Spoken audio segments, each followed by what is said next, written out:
In our society today, daghan gyapon ang naga-experience of discrimination tungod lang sa ilang gender identity or sexual orientation.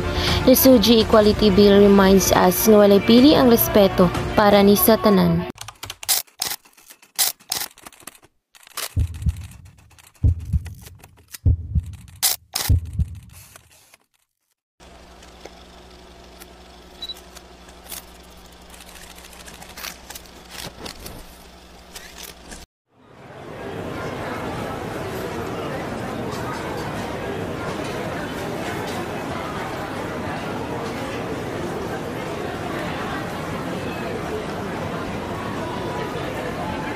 Uy, tanawa ako sa linis ako skirt.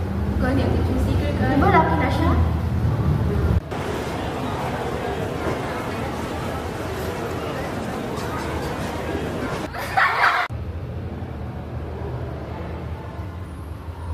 Morning, class.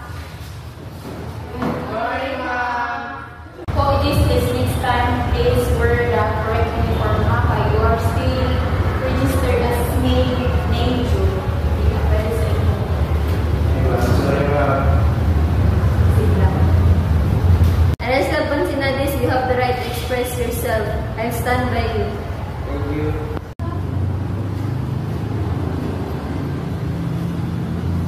Unfair mong goodness ABC na judge lang because how she identifies herself. The Refugee Equality Bill protects people like her from discrimination. Like Ashley, everyone deserves respect regardless of their sujit.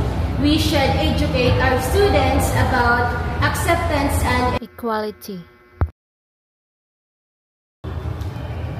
Recent research, 1 out of 4 LGBT people experience discrimination. Tungod ani daghan ang nag-hide sa ilahang true self.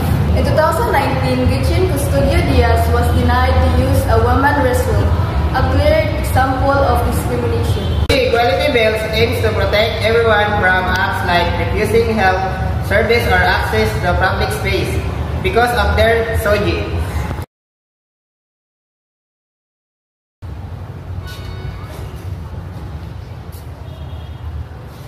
I'm not asking for special treatment. Gusto lang ko nga respetuhon ko as to who I truly am.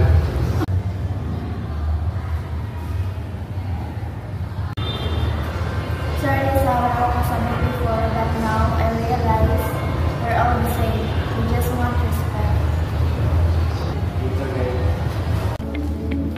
Equality is not just a law, it's humanity.